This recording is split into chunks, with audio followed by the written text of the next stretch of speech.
Chapter 12, Dream Catching. The big friendly giant put the suitcase on the ground. He bent down low so that his enormous face was close to Sophie's. From now on, he is keeping as still as winky little mices, he whispered. Sophie nodded. The misty vapor swirled around her, made her cheeks damp, and left dewdrops in her hair. The BFG opened the suitcase and took out several empty glass jars. He set them ready on the ground with their screw tops removed. Then he stood up very straight. His head was now high up in the swirling mist, and it kept disappearing and then reappearing again. He was holding the long net in his right hand. Sophie, staring upward, saw through the mist that his colossal ears were beginning to swivel out from his head. They began waving gently to and fro. Suddenly, the BFG pounced. He leaped high in the air and swung the net through the mist with a great swishing sweep of his arm. Got him! A jar! Quick, quick, quick! Sophie picked up a jar and held it up to him. He grabbed hold of it. He lowered the net, and carefully he tipped something absolutely invisible from the net into the jar. He dropped the net and swiftly clapped one hand over the top jar. The top jar top, quick! Sophie picked up the screw top and handed it to him. He screwed it on tight, and the jar was closed. The BFG was very excited. He held the jar close to one ear and listened intently. It's a wing squiffler, he whispered with a thrill in his voice. It's even better. It's a fizz wizard. It's a golden fizz wizard. Sophie stared at him. Oh my, this will be giving some little toddler a very happy night when I is blowing it in. Is it really a good one? A good one? It's a golden fizz wizard. It's not often I is getting one of these. He handed the jar to Sophie and said, Please be as still as a starfish now. I is thinking there may be a whole swarm of fizz wizards up here today. And do kindly stop breathing. You is terribly noisy down there. I haven't moved a muscle, Sophie said. Then don't, the BFG answered sharply. And once again, he stood up tall in the mist, holding his net at the ready. Then came the long silence, the waiting, the listening, and at last, with surprising suddenness, came a leap and a swish of the net. Another jar, quick, quick, quick. And when the second dream was safely in the jar and the top screwed down, the BFG held it to his ear. Oh no, oh mince my maggots, oh swipe my swogglers. What's the matter? It's a trogglehumper, he shouted. His voice was filled with fury and anguish.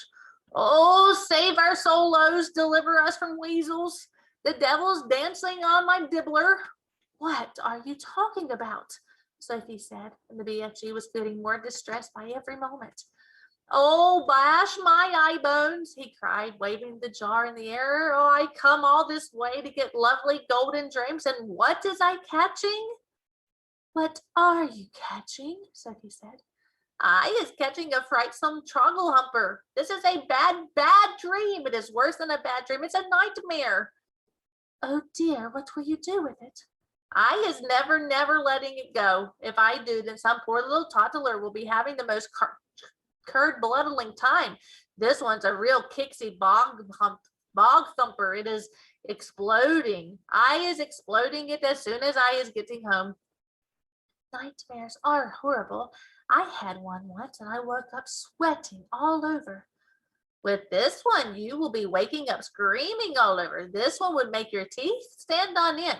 If this one got into you, your blood would be freezing to icicles and your skin would go creeping across the floor.